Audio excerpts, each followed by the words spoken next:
अस्सलाम वालेकुम नाज़रीन, आप यूट्यूब चैनल देख रहे हैं। मैं इमरान खान। अब तहरीक के लिए टाइम आगे बढ़ रहा है, तैयारियां शुरू हो रही हैं। हुकूमत ने प्रोपेगेंडा शुरू कर दिया। ख़ास तौर पे जो इंसिडेंट हुआ एक दिन पहले रावलपिंडी में, उसको बुनियाद बनाकर तलाल चौधरी ने एक स्टेटमेंट दिया है, जहां से एक नया खेल शुरू हो रहा है। तलाल चौधरी ने कहा कि माल रोड वाक़या इस बात का इशारा है कि 27 सितंबर को भी ऐसा ही हो सकता है। आपको याद होगा, पहले भी एक धमकी लगाई थी मोहसिन नकवी ने और अता तारड़ ने। इन्होंने कहा था जी एक हम छट्टा मारेंगे और इस तरह हम बंदे मार देंगे। उसके बाद उन्होंने बंदे मार दिए थे और उससे पहले बयानिया बनाना शुरू कर दिया था कि पाकिस्तान तहरीक इंसाफ कोई दहशतगर्द जमात है और ये आएंगे और आकर हमला कर देंगे और हल्ला बोल देंगे।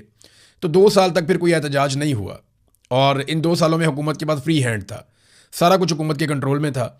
अब 2 साल में हुकूमत ने किसी किस्म की कोई संजीदगी नहीं दिखाई इमरान खान साहब के मामले में, बल्कि सारी अदालतें और पूरा निज़ाम यरगमाल बना के आसिम मुनीर साहब ने और उनके हवारियों ने इस बात का बंदोबस्त किया कि कुछ भी हो जाए इमरान खान को बाहर नहीं आना चाहिए।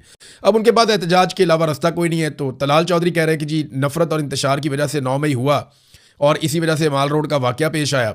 ये नतीजे पे भी पहुंच गए हैं, यानी अभी एक मामला एक हुआ है, उसकी भी तहकीकात जारी हैं, लेकिन ये नतीजे पर पहुंच गए हैं। हुकूमत ने यह नतीजा अखज़ कर दिया और अपने टाउट्स के ज़रिए से ये बयानियाँ फैलाना भी शुरू कर दिया कि पाकिस्तान तहरीक इंसाफ एक इंतशारी जमात है और जनाब इन्होंने बंदे इकट्ठे किए हुए हैं और इनका बंदा मुसल्ला होकर GHQ पे हमला करने और कब्जा करने के लिए आ भी गया था। अब वो कोई ज़हनी मरीज़ ही होगा जो एक 30 बोर का पिस्तौल लेके और साथ में एक पाकिस्तान तहरीक इंसाफ का झंडा लेके और जो ज़रूरी सबूत हैं जिससे साबित हो सके कि ये बंदा पाकिस्तान तहरीक इंसाफ का, ये सारी चीज़ें लेकर वो GHQ पे जाके हमला कर देगा, ये तो मुमकिन नहीं लगता। लेकिन अब उसमें कुछ चीज़ें और सामने आ रही हैं। पाकिस्तान तहरीक इंसाफ ने, मैंने पिछले व्लॉग में आपको बताया कि कौन कौन से झोल रह गए, यानी पूरी कहानी में बहुत सारे झोल हैं। ये तो तफ्तीश है, मैं क्राइम रिपोर्टिंग करता रहा हूँ, मैंने बहुत ज़्यादा नहीं की, लेकिन जो सीनियर क्राइम रिपोर्टर हैं वो तो सर पकड़ के बैठे होंगे कि इनसे एक क्राइम हैंडलिंग नहीं हो रही। एक इन्होंने केस बनाना था पाकिस्तान तहरीक इंसाफ पे, ठीक से नहीं बन रहा। मुझे लगता है कि जो पुलिस और लॉ इन्फोर्समेंट है ना, वो अंदर से पाकिस्तान तहरीक इंसाफ के साथ मिले हुए हैं। जब भी पाकिस्तान की मिलिट्री एस्टेब्लिशमेंट कुछ भी बुरा करने लगती है पाकिस्तान तहरीक इंसाफ के साथ, तो वो इस बदनीयती के साथ करते हैं जो नीचे के अफसरान हैं कि उसमें इतने सारे झोल छोड़ देते हैं कि फिर बाद में सर पकड़ के सारे बैठे रहते हैं। मुझे तो ऐसे ही लगता है। अब ये एक प्रेस कॉन्फ्रेंस की है मुख्तलिफ इशूज़ के ऊपर शेख वकास अकरम ने, जो सेक्रेटरी जनरल है पाकिस्तान तहरीक इंसाफ के। GHQ के करीब जो हमला हुआ उस पर इन्होंने बड़ा कैटेगोरिकल अपना पॉइंट ऑफ व्यू पेश किया। GHQ के करीब सिक्योरिटी फोर्सेज की गाड़ी पर हमला करने वाला PTI का वर्कर था। वहां क्या हुआ हकायक सामने नहीं आए। हमने इस वाक़े की मजम्मत की है। पाकिस्तान तहरीक इंसाफ दहशतगर्दी और दहशतगर्दों की मजम्मत करती है। हम हर तरह की दहशतगर्दी को मुस्तरद करते हैं और CCTV फुटेज की डिमांड करते हैं कि जनाब CCTV फुटेज सामने लेकर आए। अब असल मामला तो CCTV फुटेज में है ना, कि भाई ये बंदा कैसे आया, हमला करने के लिए कैसी तैयारी कर रहा था, झंडा इसने कहाँ पे छुपाया हुआ था, डंडा इसने कहाँ पे लगाया हुआ था, किस तरीके से ये बंदा जो है पीछा कर रहा था। अगर GHQ के अंदर दाखिल हो रहा था तो GHQ की तरफ जा रहा था, किसी और तरफ जा रहा था, हमला करने से पहले इसने तैयारी कैसे की, ये सारी CCTV फुटेज आपको नज़र आ सकती है और आप देख सकते हैं। लेकिन CCTV फुटेज गायब कर दी गई। इस पर तलाल चौधरी जो स्टेट मिनिस्टर है दाखिला का, तलाल चौधरी ने स्टेटमेंट दिया और ये कहा कि CCTV फुटेज देने से तफ्तीश मुतासिर हो जाएगी, इसलिए CCTV फुटेज नहीं दे सकते। सवाल मेरा ये है कि पाकिस्तान में वो कौन सा हाई प्रोफाइल केस है जिसकी CCTV फुटेज आज तक मंजर आम पे ना आई हो। पाकिस्तान में बड़े बड़े खुद कुछ धमाके उतरे, उनकी CCTV फुटेज आ गई। पाकिस्तान में बड़े बड़े हमले हुए, उनकी CCTV फुटेज आ गई। हाई प्रोफाइल मर्डर्स हुए, जहां जहां पे मौजूद थी वहां से CCTV फुटेज आ गई। पाकिस्तान में जराइम को पकड़ने में CCTV ने बहुत मदद की और अब तो जो बंदा आया था हमला करने के लिए उसे कत्ल भी कर दिया गया। उसके खानदान बल्कि पूरी कौम को बुला के तफ्तीश भी कर ली गई। उन्होंने जाके बता दिया कि ज़हनी तौर पे नॉर्मल नहीं था ये बंदा और ये कमज़ोर आदमी था, ये स्ट्रेस मैनेजमेंट का इनका इशू है, इनकी फैमिली में और लोगों को भी ये प्रॉब्लम है और ये सादा बंदा था। तो पता नहीं अब वो किस चक्कर में आ गया और कैसे जाके उसने ये अटैक कर दिया। लेकिन मामला ये है कि CCTV फुटेज छुपाने की ज़रूरत क्या है? ऐसा क्या है जो आप छुपाना चाहते हैं? ऐसा क्या है जो आप बताना नहीं चाहते? ये बताना चाहिए, लेकिन जितनी देर ये छुपाएंगे उतने सवाल उठेंगे। बहुत मुमकिन है कि CCTV फुटेज ये मुकम्मल तौर पे साबित कर दे कि ये शख्स आया और इसका प्लान था कि ये GHQ के ऊपर हमला करेगा और GHQ पे कब्जा करने के बाद आवाम को कहेगा कि आओ आकर कब्जा कर लो, मैंने काबू कर लिया GHQ को। हो सकता है इसके दिमाग में ये हो और ये झंडा लेकर GHQ पे गाड़ने के लिए जा रहा हो PTI का, कि मैं PTI का झंडा GHQ पे जाके लगा दूं। बहुत मुमकिन है, ये भी हो सकता है। लेकिन CCTV फुटेज देना आप, उससे ये बात साबित करें। और अगर CCTV फुटेज में वाइस वर्सा कुछ और निकल जाता है कि ये मासूम आदमी था, कहीं और जा रहा था, कोई झगड़ा हो गया, वहां गोली चल गई और उसके अंदर ये मारा गया, तो ये एक अलग ही कहानी निकल आएगी। तो हम कुछ कह नहीं सकते क्योंकि हम वहां मौजूद नहीं है। लेकिन तलाल चौधरी कह सकते हैं क्योंकि वो बिला वजह कहने की उनको आदत है, वो तो प्रोपेगेंडे के लिए कोई चीज़ ढूंढते हैं। मामला यह है कि हुकूमत प्रोपेगेंडा करने की बजाय इसकी सीसीटीवी फुटेज जो है वो मंजर आम पर लेकर आए, जैसे बाकी तमाम हाई प्रोफाइल केसेस की सीसीटीवी फुटेज मंजर आम पे लाई जाती है। अब नाज़रीन, बहुत सारे टाउट्स हैं, दरबारी सहाफ़ी हैं, वो लोग ये बयानियाँ बना रहे हैं, ज़्यादातर जो एस्टेब्लिशमेंट के करीब समझे जाते हैं जर्नलिस्ट, वो ये बयानियाँ बना रहे हैं कि जनाब हुकूमत से मईशत नहीं चल रही, हुकूमत निज़ाम को नहीं चला पा रही, अवाम बहुत नाराज़ है, हुकूमत सियासत भी नहीं कर पा रही, लिहाजा एस्टेब्लिशमेंट हुकूमत को फारिग कर देगी। सुहेल वड़ाइच भी उन लोगों में से एक है, और भी कुछ लोग हैं वो इस तरह की बातें करते रहते हैं। लेकिन मेरा एक सादा सा सवाल है कि हुकूमत तो हुकूमत चला ही नहीं रही। इस वक्त ना नून लीग हुकूमत चला रही है, ना पीपल्स पार्टी चला रही है, हुकूमत तो फील्ड मार्शल आसिम मुनीर चला रहे हैं। वजीर खजाना भी उनका है, वजीर दाखिला भी उनका है, और बाकी वजीर सारे उनके घर पे पानी भरते हैं। वजीर आजम भी उनका है, वो हाथ से पकड़ के तो वजीर आजम को चलाता है, चाहे खाना काबा में क्यों ना हो, चाबी वाला वजीर आजम मिला हुआ है। तो आसिम मुनीर की रिस्पॉन्सिबिलिटी है, अगर पाकिस्तान नहीं चल रहा, पाकिस्तान की मईशत नहीं चल रही, पाकिस्तान के हालात बदतरीन हो रहे हैं, दहशतगर्दी बढ़ रही है, तो ये रिस्पॉन्सिबिलिटी आसिम मुनीर साहब की है। अब आ जाए नाजरीन एक और खबर की तरफ। ये खबर ना इंपॉर्टेंट है, छोटी सी चीज़ है लेकिन है बड़ी इंपॉर्टेंट। अकबर एस बाबर, जिसका ये दावा है कि वो एक अहम तरीन आदमी है पाकिस्तान तहरीक इंसाफ का, और बानी जो अरकान है पाकिस्तान तहरीक इंसाफ के जिन्होंने इसको बनाया था शुरू में, ये उनमें से एक है, इसका ये दावा है। और इसी आदमी ने केस किया फॉरेन फंडिंग का भी, और इसी आदमी ने केस किया पाकिस्तान तहरीक इंसाफ के ऊपर जो इलेक्शन है उसके बारे में भी। और इसी आदमी की वजह से काजी फायद ईसा को यह मौका मिला कि उसने पाकिस्तान तहरीक इंसाफ से सिकंदर सुल्तान राजा के साथ मिलकर बल्ले का निशान छीन लिया। ये पाकिस्तान के बहुत बड़े बड़े मुजरिम हैं, इन्होंने बहुत तबाही फेरी है। अचानक से अकबर एस बाबर ने एक स्टेटमेंट दिया और उसने ये कहा कि इमरान खान का मुझे जेल से पैगाम आया कि जब भी जेल से बाहर आया तो सबसे पहले आपके घर आऊंगा। अब ये मुझे समझ नहीं आ रही कि ये इन्होंने क्यों कहा। देखें, जेल से इमरान खान का पैगाम वैसे तो रुका हुआ है, लेकिन अकबर एस बाबर को मिलता है कि जेल से बाहर आकर सबसे पहले आपके घर आऊंगा, और वो अपने इख्तलाफात इमरान खान साहब से दूर करें। क्या वजह क्या है, इनको क्या मालूमात मिली हैं या क्या शक इनको गुजरा है? क्योंकि अकबर एस बाबर उन लोगों में से एक है जिसकी नस्लों को पाकिस्तानी माफ़ नहीं करेंगे। जो पाकिस्तान के अंदर जुल्म और बर्बरियत की बुनियाद रखी गई, उस बुनियाद के रखने में ऐसा दिखाई देता है कि एस्टेब्लिशमेंट जो जो चाहती थी वो मवाद अकबर एस बाबर ने प्रोवाइड किया। यानी इन्होंने वो ग्राउंड बनाकर दी जिस ग्राउंड के ऊपर पाकिस्तान तहरीक इंसाफ को बहुत बड़े बड़े धचके लगे। पाकिस्तान तहरीक इंसाफ इनको ओन नहीं करती, आप दुनिया में जहां मर्जी ले जाएं, तहरीक इंसाफ इस आदमी को मुंह भी नहीं लगाती, लेकिन ये तहरीक इंसाफ का मामा बन गया और इसने हर जगह के ऊपर केसेस किए, दरखास्तें दी, और इसकी दरखास्तों की बुनियाद के ऊपर पाकिस्तान तहरीक इंसाफ को नाकाबिले तलाफी नुकसान पहुंचा। अब लोग इससे नफरत करते हैं पाकिस्तान में, मैं आपको कैटेगोरिकली कह रहा हूं, इसको आप ले जाएं पाकिस्तान में जहां मर्जी ले जाएं, लोग इससे बहुत नफरत करते हैं पाकिस्तान में। इसे ऐसी क्या मालूमात मिली कि अब ये उस नफरत से बचना चाहता है और भागना चाहता है? देखें, इमरान खान साहब की जेल में तबीयत के हवाले से अलग अलग किस्म की खबरें आती हैं। फिर एक ऐसी खबर दी जाती है, अफवाह उड़ाई जाती है कि खुदा न खास्ता इमरान खान को कुछ हो गया। अब ऐसे माहौल में अकबर एस बाबर अपने आप को क्यों इमरान खान का हमदर्द और इमरान खान को क्यों अपना करीबी साथी साबित करना चाहता है, मैं इस बात को यहां पे छोड़ रहा हूं।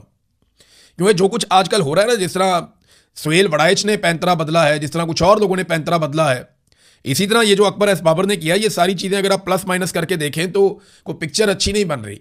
और इमरान खान साहब की मुलाकातें लगातार उनकी फैमिली से बंद की गई हैं। तो क्या इससे फ़र्क पड़ता है कि अगर एक मुलाकात करवाई जाए और वो उनकी सेहत के हवाले से मुकम्मल इत्मीनान करके आएँ, तो मुलाकातें तो बिल्कुल ही बंद हैं। नाज़रीन, स्ट्रीट मूवमेंट जो है वो चल रही है, लेकिन उसके आगाज़ से पहले जमरूद बाज़ार को बंद कर दिया गया, पुलिस ने वहाँ पे बाज़ार बंद करवाया। मेरा सवाल यह है कि ये कौन सी स्ट्रीट मूवमेंट है जिसमें बाज़ार बंद करवाया जाता है? भाई, बाज़ार तो खुले होते हैं। स्ट्रीट मूवमेंट ये नहीं है कि आपने जलसा करना या किसी जगह पर आपने रैली निकालनी, वो नहीं है स्ट्रीट मूवमेंट। वो एक पॉलिटिकल एक्टिविटी है अलग तरह की, उससे मोमेंटम बनता है, मोटिवेशन मिलता है। स्ट्रीट मूवमेंट कहते हैं कि हर गली मोहल्ले में आप पहुंचें, हर दरवाजे को आप दस्तक दें, हर शख्स तक अपने पैगाम को लेकर जाएं, हज़ारों नौजवानों की टीमें बनाएं, एक एक नौजवान 1,000, 500 लोगों को जाकर टच करे, लोगों की मेंबरशिप ली जाए, बड़े पैमाने पे लोगों को इकट्ठा किया जाए, उन्हें कायल किया जाए, और फिर जिस दिन आपने निकलना है हर तरफ से आवाम का सैलाब निकले। This is called street movement. Imran Khan साहब ने एक काम शुरू किया था, मेंबरशिप कंपेन, जब वो करना चाह रहे थे और पैगाम भेजना चाह रहे थे घर घर 2023 से पहले, तो वो बहुत काम भी आया था इमरान खान साहब के। बहुत सारे लोगों ने अपनी कारकर्दगी इंटरनेट पे डाली हुई थी, बाकायदा वो उसकी एक इमरान खान साहब ने पोर्टल बनाया हुआ था जिसमें डिटेल्स आती थी कि किसने कितना डाटा फीड किया है, पहले दूसरे तीसरे नंबर पे कौन है, किस ज़िले में कौन आगे जा रहा है। तो स्ट्रीट मूवमेंट बिल्कुल एक अलग चीज़ है, लेकिन ये स्ट्रीट मूवमेंट के नाम के ऊपर अलग अलग किस्म की एक्टिविटीज़ करते हैं और फिर वो क्लेम किया जाता है कि ये भी स्ट्रीट मूवमेंट है।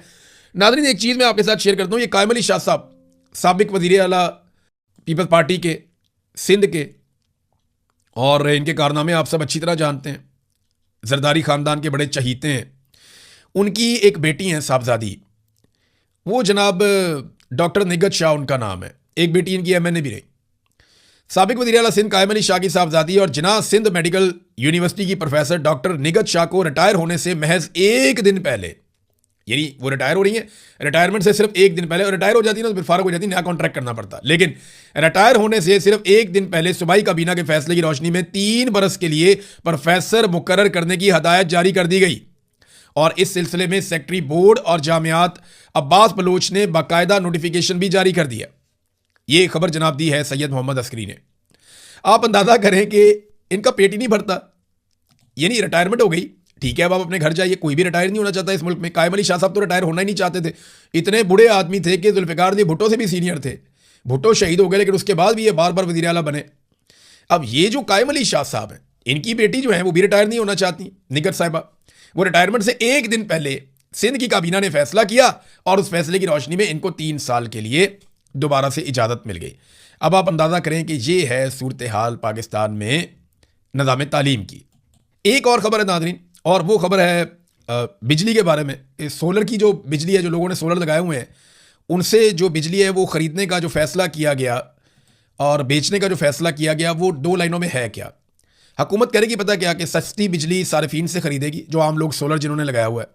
नेट मीटरिंग वाले जो लोग हैं उनसे 25 रुपये फ़ी यूनिट लिया जाएगा, जबकि जो नेट बिलिंग वाले सार्फिन है, जो नई पॉलिसी आई है, उसके तहत 8 रुपये फ़ी यूनिट बिजली खरीदी जाएगी। यानी 8 रुपये की आपसे बिजली खरीदेंगे और आपको बेचेंगे रात के वक्त 50 रुपये फ़ी यूनिट। और जो थोड़े बहुत नेट मीटरिंग वाले थे पुराने, उनसे 25 रुपये की खरीदेंगे और उनको बेचेंगे वापस 50 रुपये फ़ी यूनिट। समा टीवी किसका? अलीम खान का। अलीम खान कौन है? आईपीपी, जो पॉलिटिकल पार्टी मिलिट्री एस्टेब्लिशमेंट ने बनाई थी, वो जिसे गिलगित बल्तिस्तान में भी एक भी सीट नहीं मिली, और जैसे आज़ाद कश्मीर के इलेक्शन में भी एक भी सीट नहीं मिली। हाँ, गिलगित बल्तिस्तान में इन्होंने 4 घोड़े खरीद लिए थे, जिसकी बुनियाद पर ये हुकूमत में शामिल हो गए, लेकिन आज़ाद कश्मीर में इन्हें कुछ भी नहीं मिला। तो बातें इन्होंने बड़ी की थी, हम अकेले हुकूमत बना लेंगे, ये करेंगे, वो करेंगे। अभी ये जो यहाँ पे इलेक्शन जीते, पहले 2024 वाला इलेक्शन, इसमें 4-5 सीटें जो 2-4 इन्होंने जीती हैं, वो सारी की सारी धांधली से, 2 नंबरी से, फ्रॉड से जीती हैं। फार्म 47 वाली सीटें सलमान अकरम राजा ने 1 लाख वोटों से शिकस्त दी थी ओन चौधरी को, और ओन चौधरी को नवाज शरीफ ने खुद भी वोट दिया था, फिर भी नहीं वो जीत रहा था। ऐसी मनूसत पड़ी हुई थी, लेकिन बाद में फार्म 47 जारी कर दिया गया। तो नाजरीन, ये 5 रिपोर्टर हैं, इनको इकट्ठा करके समा टीवी मरियम नवाज के सुथरा पंजाब को सुथरे तरीके से धो रहा है। समा टीवी अलीम खान का।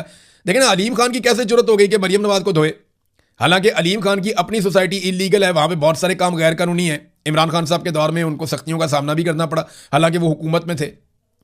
और आपको पता है ना कि पूरा का पूरा एक एरिया इनका डूब गया था। बाद में ये मरियम नवाज को लेकर कश्ती में फिर रहे थे, तो बहुत आवाज़ भी उठी थी, बड़ा रोला भी पड़ा था। अभी वज़ीर दिफा ख्वाजा आसिफ ने भी इन सारी चीज़ों को बेनकाब किया था और इस्तीफे का मुतालबा किया था।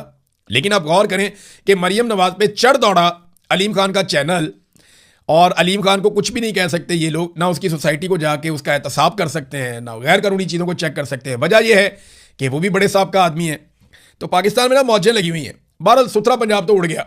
सुथरा पंजाब की जितनी इन्होंने तशहीर की, जितना पैसा लगाया, सारा कुछ बर्बाद हो गया।